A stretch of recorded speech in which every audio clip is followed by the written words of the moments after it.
Bienvenidos hermanos a este segundo encuentro de nuestra segunda lección de la clase Discipulado. En nuestro primer encuentro, en el primer video, abordamos el contexto histórico de la relación maestro-discípulo. Vamos a continuar en este video viendo el discipulado de Jesús y vamos a comenzar con el cómo. Cuando pensamos en el cómo, inmediatamente viene a nuestra mente la palabra método. Y entonces cabe aquí una pregunta. ¿Encontramos en los evangelios el método o un método específico que Cristo haya desarrollado y que nos sirve a nosotros para hacer ese discipulado? La respuesta es no. No encontramos un ABC o paso 1, paso 2 o paso 3 para hacer el discipulado de una persona. Lo que inferimos o encontramos en las Escrituras, específicamente en los Evangelios, son los principios que Cristo aplicó en ese proceso de formación de sus discípulos. Hablando en el cómo, entonces, lo primero que debemos entender es que lo que Cristo hizo con sus discípulos fue una enseñanza constante. En primer lugar, esa enseñanza constante enmarcada en esa relación maestro-discípulo. Toda su enseñanza estaba enmarcada en esa relación maestro-discípulo. Y debemos entender que así como Cristo los llamó siervo, también los llamó amigos.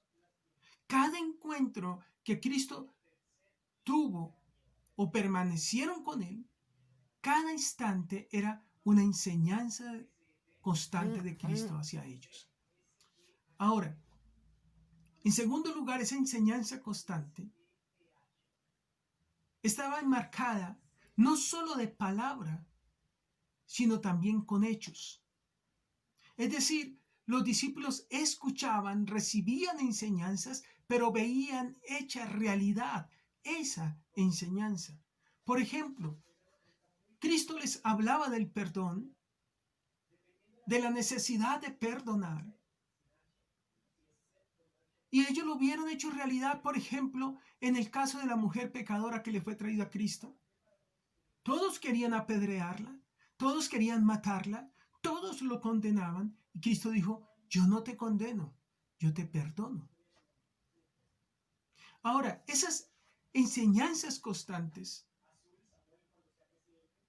para sus seguidores, a los que estaba formando como sus discípulos, eran enseñanzas pertinentes y necesarias para sus vidas. Eso lo podemos ver claramente, por ejemplo, en Mateo 5, en el Sermón del Monte. Allí Cristo les habló de las bienaventuranzas, les habló de la ley, de la sal y la luz del mundo, pero también les habló de la ira, del divorcio, de la venganza. Es decir, lo que ellos necesitaban escuchar para ser transformada su vida. No lo que ellos quisieran escuchar, sino lo que ellos necesitaban, lo que era necesario en sus vidas, en su hogar, en su relación con la sociedad. Cristo tenía enseñanzas pertinentes y daba enseñanzas constantes, pero pertinentes a las vidas. Cuarto, en esas enseñanzas constantes, Cristo encarnó en sus vidas esos principios en su propia vida. Los discípulos vieron en su propia vida lo que él les enseñaba. Si les enseñaba el ser siervos, ellos lo vieron como siervo. Él lavó sus pies. Él les preparó la cena. Él les servía.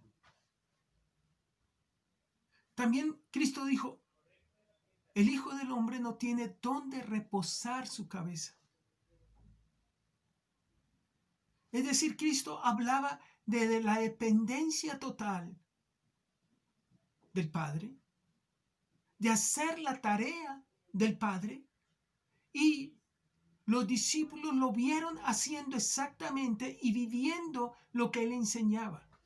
Era realidad en su vida. En ese cómo, así como Cristo tenía enseñanzas constantes, otro principio que vemos en Cristo es que Él formó a las personas por un periodo de tiempo. Es decir, separó un tiempo, dedicó un tiempo al ver formada las personas. No lo dejó a medias, inició y terminó. Ahora, cuando decimos que Cristo tomó un periodo de tiempo y sabemos que su ministerio y con ello fueron 3 años y medio, entonces no podemos sacar la conclusión de que todo proceso de discipulado dura 3 años y medio. El tiempo no es cuánto dura, sino el entender que se requiere tiempo para formar una vida como discípulo de Cristo. Ahora,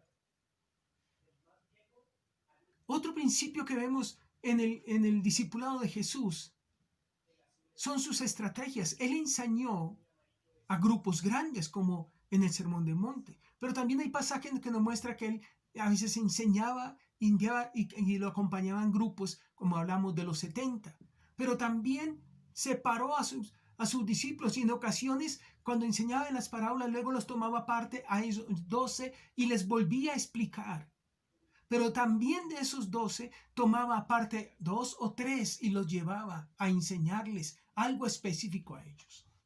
Entonces, no solo se refirió a enseñar en grupo, sino él usó estrategias para enseñar esa enseñanza constante. Ahora, podemos decir también con seguridad lo que no fue el proceso de Cristo, lo que no fue el proceso discipulado de Cristo.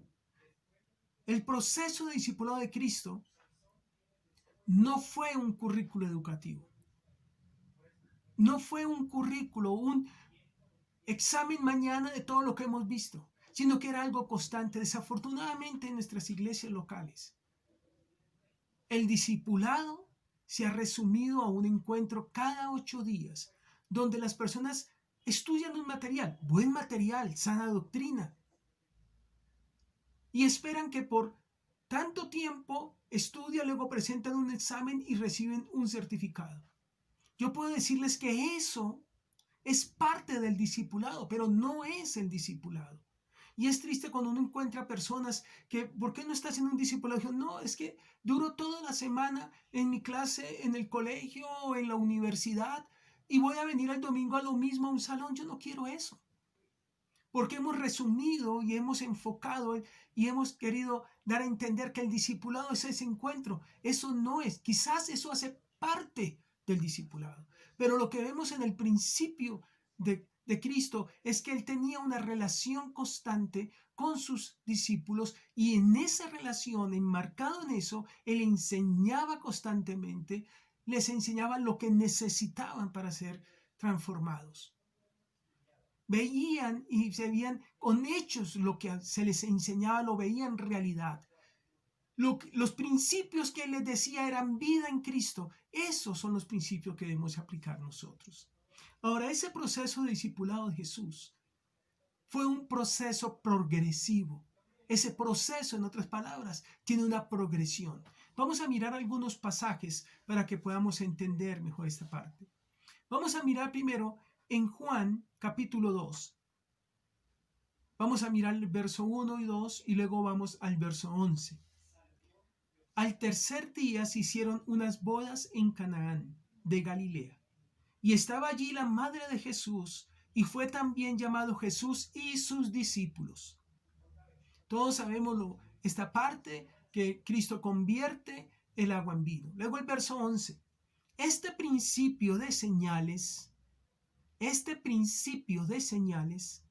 hizo Jesús en Canaán de Galilea y manifestó su gloria, y sus discípulos creyeron en él. En este pasaje se nos muestra claramente la primera estadía, o el primer estadio, la primera etapa de ese proceso. Y es que ese proceso de estos hombres comenzó siendo ellos simples creyentes en Él y acompañantes. Simple creyentes en Él y acompañantes. Cristo los invitó a seguirle. Y ellos empezaron a creer en Él. El discipulado, todos pasamos por ahí. Es necesario comenzar como simples creyentes y acompañantes. Nuestros discípulos son simples creyentes y les invitamos a acompañarnos. Esa es la primera etapa del discipulado de Cristo. Ellos comenzaron como simples creyentes y acompañantes de Él. Vamos a ver otros pasajes para mirar el segundo paso. Lucas, capítulo 5, verso 27. Después de estas cosas salió y vio a un publicano llamado Leví, sentado al banco de los tributos públicos, y le dijo: sígueme. Y dejándolo todo, se levantó y le siguió. Miremos Mateo, capítulo 4, vamos a leer del verso 18 al verso 23. Y andando Jesús junto a la mar de Galilea, vio a dos hombres, Simón, que es llamado Pedro, y Andrés su hermano, que echaban la red en la mar, porque eran pescadores. Y les dijo: venid en pos de mí, y os haré pescadores de hombres. Ellos entonces, dejando luego las redes, lo siguieron. Y pasando de allí, vio otros dos hermanos, Jacobo, hijo de Zebedeo, y Juan su hermano, en el barco de Zebedeo, su padre, que remendaban sus redes, y los llamó. Y ellos, dejando luego el barco y a sus padres, le siguieron. Y rodeó Jesús toda Galilea, enseñando en las sinagogas de ellos, predicando el evangelio del reino y sanando toda enfermedad y toda dolencia del pueblo. De estos pasajes que hemos leído, hermanos, podemos ver claramente que en la segunda etapa es que estos hombres hicieron un acompañamiento interrumpido. Hubo un abandono, quizás para algunos parcial, quizás para otros totalmente, de sus ocupaciones.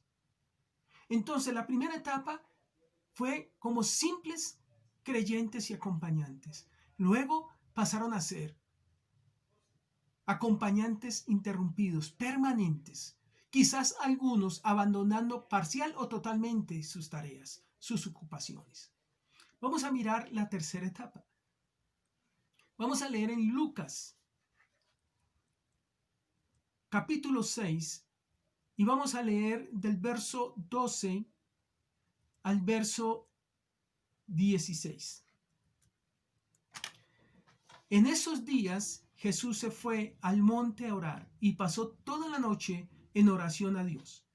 Cuando se hizo de día, llamó a sus discípulos y escogió 12 de ellos, a los que también dio el nombre de apóstoles: Simón, a quien también llamó Pedro, y Andrés su hermano, Jacobo, Santiago, y Juan, Felipe y Bartolomé, Mateo y Tomás, Jacobo, Santiago, hijo de Alfeo, y Simón, al que llamaban el Celote, Judas, hijo de Jacobo, Santiago, y Judas Iscariote, que llegó a ser el traidor. Entonces, la tercera etapa fue la selección, que determinó cercanía y posteriormente misión. Entonces vemos primera etapa en el progreso, en este proceso: simples creyentes y acompañantes. Acompañamiento permanente, con un abandono de sus tareas, quizás parcial o total, en algunos. Y tercero, una selección que conllevaba una cercanía y una misión encomendada. Ese es el progreso que vemos en el discipulado de Cristo. Eso vemos que Cristo hizo en la formación de sus discípulos. Ahora bien, Vamos a mirar ahora, entrar en detalle más en los principios de Cristo, en los principios aplicados de Cristo. Vamos a empezar leyendo en Mateo 4 y vamos a leer del verso 12 al 22. Cuando Jesús oyó que Juan estaba preso, volvió a Galilea y dejando Nazaret vino y habitó en Capernaum, ciudad marítima, en la región de Zabulón y de Neftalí, para que se cumpliese lo dicho por el profeta Isaías cuando dijo: tierra de Zabulón y tierra de Neftalí, camino del mar al otro lado del Jordán, Galilea de los gentiles. El pueblo asentado en tinieblas vio gran luz, y a los asentados en región de sombras de muerte luz les resplandeció.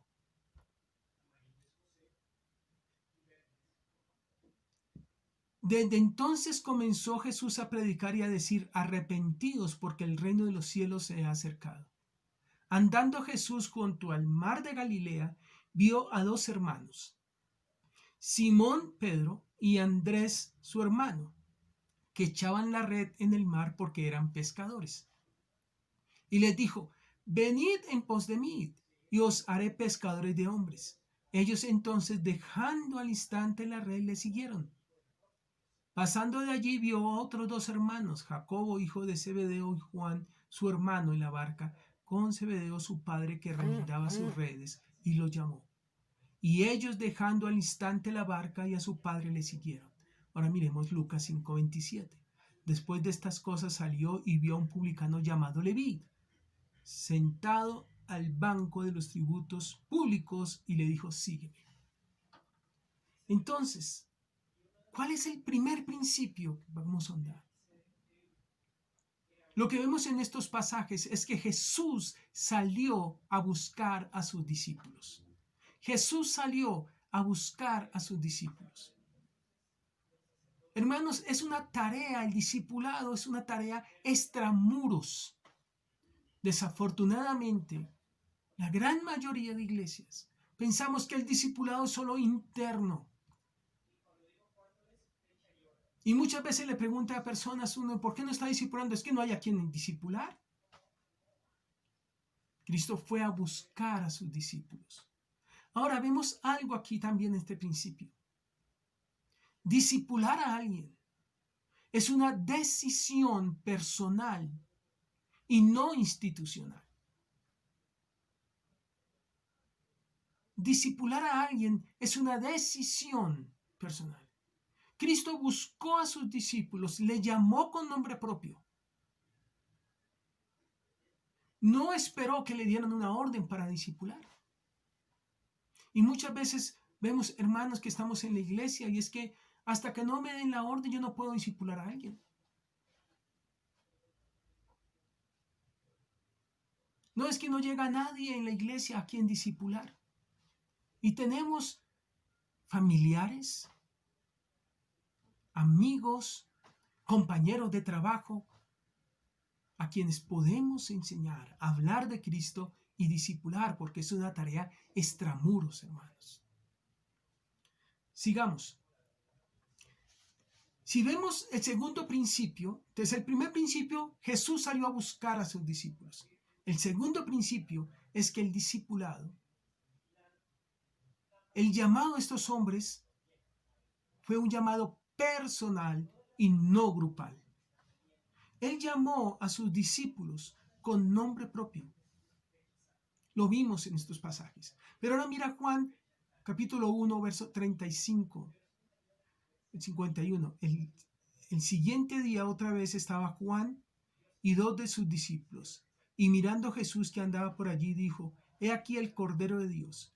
Le oyeron hablar los dos discípulos y siguieron a Jesús. Y volviéndose Jesús, viendo que le seguían, les dijo: ¿qué buscáis?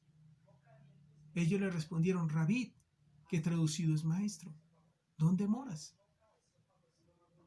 Él les dijo: venid y ved.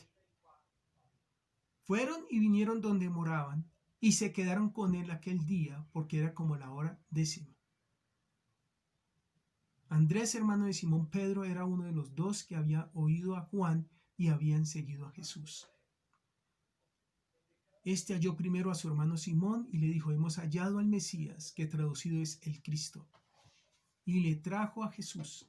Y mirándole Jesús, dijo: tú eres Simón, hijo de Jonás, tú serás llamado Cefas, que quiere decir Pedro.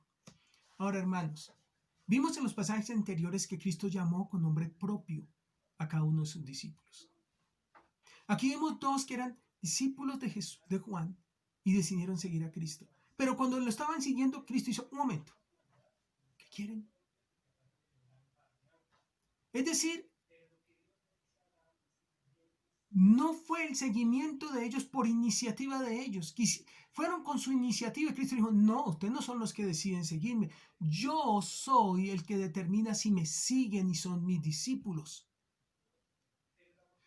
Y ellos empezaron a ser sus discípulos hasta ese momento en que Cristo les dijo: camine y ven donde moro. Entonces, el llamado a ser discípulo es un llamado personal, no grupal. Muchas veces escuchamos congregaciones donde dicen: va a empezar el proceso de discipulado. Y los maestros están en espera que vengan sus discípulos y no viene nadie y dice: pero es que no quieren. No es que no quieran. Debemos buscar a nuestros discípulos. A los que están necesitados. Esos son nuestros discípulos. Ahora mira esto.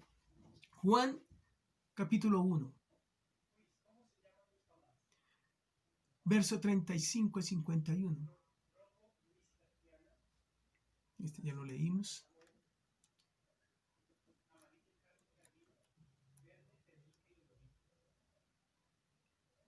Dice: el siguiente día quiso Jesús ir a Galilea y halló a Felipe y le dijo: sígueme. Y Felipe era de Bethsaida, la ciudad de Andrés y Pedro. Felipe halló a Natanael y le dijo: hemos hallado a aquel de quien escribió Moisés en la ley, así como los profetas, a Jesús, el hijo de José de Nazaret. Natanael le dijo: ¿de Nazaret puede salir algo bueno? Le dijo Felipe: ven y ve.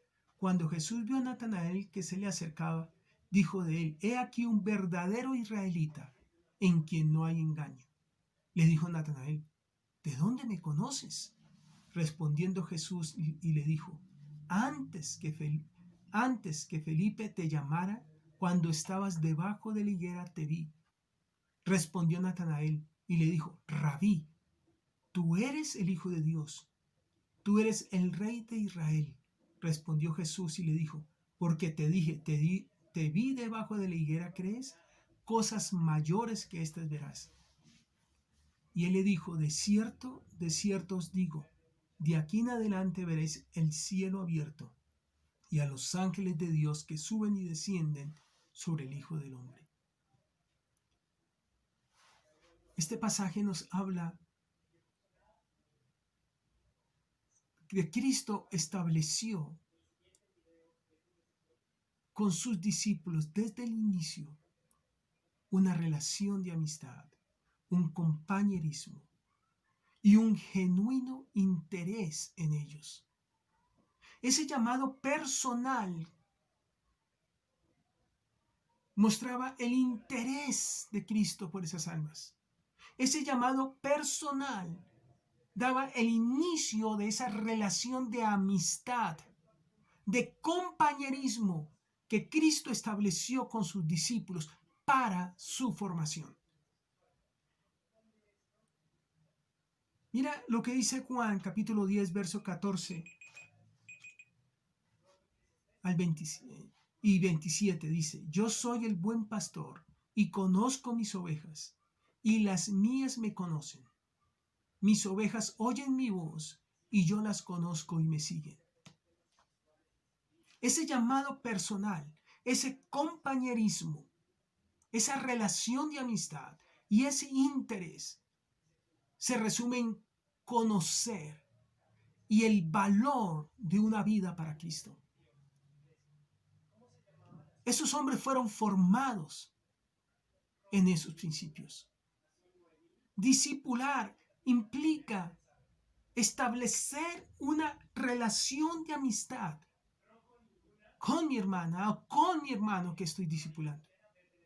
Un compañerismo, un compartir genuino. Un genuino y sano interés por ella.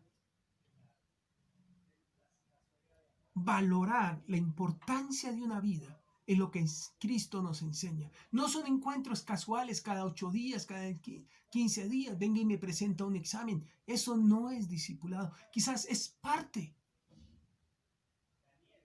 Pero lo que Cristo nos enseña es el valor de una vida. Tercero, si uno mira a estos hombres a los cuales Cristo llamó, que para la sociedad, y quizás en nuestro tiempo, si miramos esas personas, diríamos, carecen de valor, simples pescadores. El tercer principio que Cristo aplicó en su proceso es que Jesús los aceptó tal y como eran. Él nos muestra y podemos inferir que ellos tenían que desaprender cosas y aprender. Ese compañerismo que Cristo estableció, esa amistad que Él les dio, ese interés genuino que Él mostró por sus vidas, era marcado en que Él sabía que tenían que desaprender cosas que traían y aprender lo que era valioso y lo que era verdad. No le importó el trasfondo o el estatus de esas personas. Los fariseos, los grandes maestros, quizá veían a Jesús y decían, esa gentuza, simples pescadores. A Cristo no le importó el trasfondo cultural y el estatus o el nivel social que tuvieran esos hombres. En el discipulado no importa el trasfondo ni el estatus social que tenga la persona a quien vamos a discipular. Debemos entender que esas personas necesitan desaprender y aprender otras cosas. Mira Mateo 9, verso 10 al 13. Y aconteció que estando él sentado a la mesa en la casa, he aquí que muchos publicanos y pecadores que habían venido se sentaron juntamente a él a la mesa con Jesús y sus discípulos. Cuando vieron esto, los fariseos dijeron a los discípulos, ¿por qué come vuestro maestro con los publicanos y pecadores? Al oír esto, Jesús les dijo, los sanos no tienen necesidad de médico, sino los enfermos. Id pues y aprender lo que significa misericordia. Quiero y no sacrificio, porque no he venido a llamar a justos, sino a pecadores al arrepentimiento. No le importó el estatus ni lo que eran. Él buscó personas que estuvieran dispuestas a escuchar sus enseñanzas y seguirles sin reparo. Hermanos, en nuestras congregaciones, en nuestra familia, en nuestro trabajo o en nuestro estudio, en nuestras clases, en nuestros compañeros, hay personas dispuestas a escuchar las enseñanzas de Cristo y a seguirle. Dios tiene esas personas para nosotros. Sin importar el trasfondo ni el estatus de ellos, Dios tiene personas para que nosotros discipulemos. Cristo no hizo acepción de personas, no descalificó como si hacían los fariseos. Miremos Marcos 3, verso 14. Y estableció a 12 para que se estuviesen con él y para enviarlos a predicar. Primera de Juan 1:3. Lo que hemos visto y oído, eso os anunciamos, para que también vosotros tengáis comunión con nosotros. Y nuestra comunión verdaderamente es con el Padre y con su Hijo Jesucristo. De estos pasajes podemos inferir el cuarto principio. Jesús se dio completamente a ellos. Cristo invirtió tiempo trabajó en enseñarles, en formarlos, en moldearlos.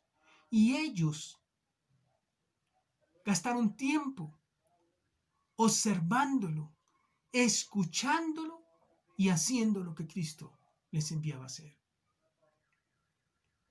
Lo que hemos oído y visto, mira, ese tiempo, estos hombres fueron transformados con lo que escucharon, con lo que vieron hacer y con lo que hicieron. Cristo gastó tiempo en ellos, invirtió tiempo en estos hombres hasta verlos formados. Entonces, vamos a resumir hasta acá. Cristo buscó a sus discípulos, hizo un llamado personal y no grupal. Jesús los aceptó tal y como eran. Cuarto, se dio completamente a ellos, invirtió tiempo en formarlos. Ahora vamos a mirar el quinto principio. Juan capítulo 13, verso 6 al 8. Entonces vino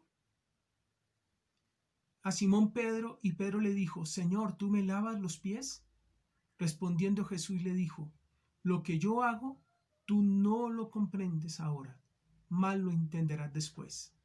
Pedro le dijo, no me lavarás los pies jamás. Jesús le respondió, si no te lavare, no tendrás parte conmigo.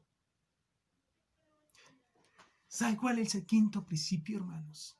Jesús fue paciente con sus discípulos. Y vamos a ver otros pasajes, en especialmente Pedro, donde vamos a ver la paciencia que Cristo tuvo con sus discípulos. Mateo 6 del 20 al 24. Desde entonces comenzó Jesús a declarar a sus discípulos que le era necesario ir a Jerusalén y padecer mucho de los ancianos, de los principales sacerdotes y de los escribas, y ser muerto y resucitar al tercer día.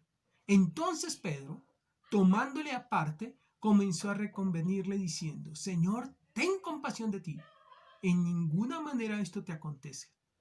Pero él volviéndose dijo a Pedro, quítate delante de mí, Satanás. Me eres tropiezo porque no pones la mira en las cosas de Dios, sino en los hombres. Este pasaje, unos versos anteriores, Pedro había tenido la gran revelación del Espíritu diciendo, tú eres el Cristo. Y unos segundos después, unos minutos después, vemos a Pedro siendo usado por Satanás. Vemos a Pedro en el verso anterior, negándose a lavar los pies de parte de Cristo. Vemos a Pedro ahora reprendiendo a Jesús. Vamos a ver otros pasajes. Juan 18, en el arresto de Jesús. Entonces Simón Pedro, que tenía una espada, la desenvainó e hirió al siervo del sumo sacerdote y le cortó la oreja derecha. Y el siervo se llamaba Malco. Jesús entonces dijo a Pedro, mete tu espada en la vaina. La copa que el Padre me ha dado, no la he de beber. Otro pasaje, Mateo 26, del 33 al 35. Respondiendo Pedro le dijo, aunque todos se escandalicen de ti, yo nunca me escandalizaré. Jesús le dijo, de cierto te digo, que esta noche, antes que el gallo cante, me negarás 3 veces. Pedro le dijo, aunque me sea necesario, moriré contigo, no te negaré. Y todos los discípulos dijeron lo mismo. ¿Y qué pasó? Antes de que cantara el gallo, le negó 3 veces. Juan 14, del 8 al 9. Felipe le dijo, Señor, muéstrame el Padre y nos basta. Jesús le dijo, ¿tanto tiempo hace que estoy con vosotros y no me has conocido, Felipe? El que me ha visto a mí, ha visto al Padre. ¿Cómo pues dices, muéstranos al Padre?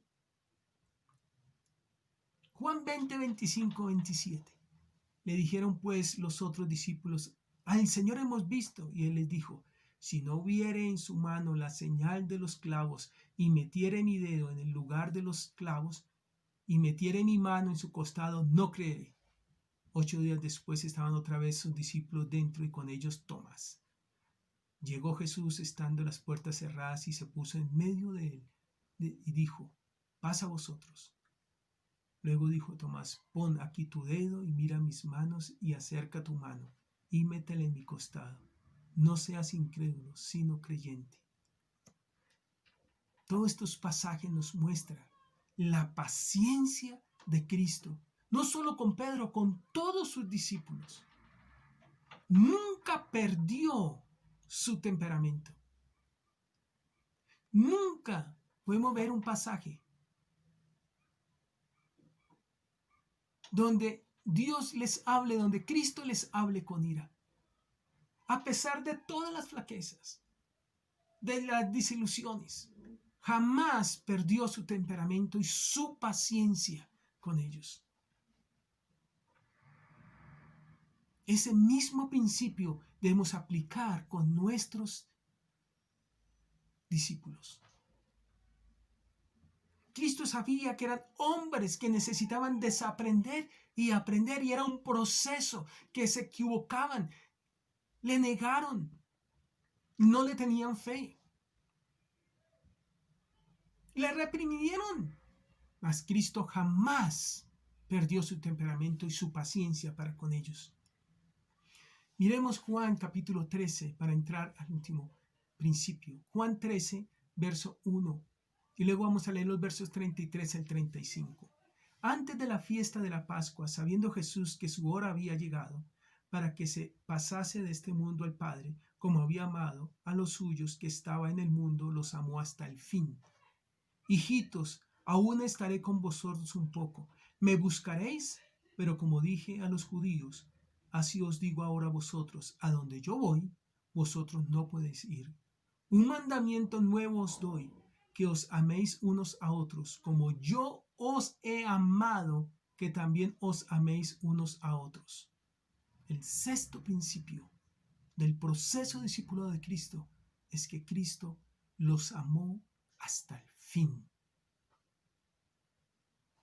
Es decir, ese amor se manifestó en una compañía continua, constante con ellos, pendiente de ellos, un interés genuino en ellos. Efesios 2, del 4 al 5 nos dice, versos 4 y 5 dice, pero Dios, que es rico en misericordia, por su gran amor con que nos amó, aun estando nosotros muertos en pecado, nos dio vida juntamente con Cristo. Por gracia sois salvos. Él nos amó aún a nosotros. Él nos amó uno a otros y nos manda a que nos amemos unos a otros. Él quiere que nos amemos unos a otros. En el proceso de discipulado, este principio es un pilar. El amor que sentamos unos por otros, por nuestros discípulos, refleja ese compañerismo, ese interés genuino, esa relación de amistad que permite acompañar a esa persona hasta haberle formado como discípulo de Cristo. Entonces, amados hermanos, en la palabra encontramos los principios que Cristo aplicó y que esos principios debemos aplicarlo en nuestro discipulado con nuestros hermanos. Solo resta, hermanos, invitarles a hacer esta actividad. Conteste esta pregunta. Confronte o evalúe el discipulado que con usted se desarrolló, como también el que usted está desarrollando actualmente con sus discípulos, con la temática desarrollada hoy en clase. Conteste esto, evalúe y de forma sincera. Tú puedes enviar este trabajo enviándolo al grupo de WhatsApp al cual se encuentra vinculado, o a través de ese WhatsApp indagar por mi WhatsApp y enviarlo allí. Amados hermanos, que el Señor les bendiga y les animo a aplicar estos principios en nuestro discipulado. Bendiciones, amados hermanos.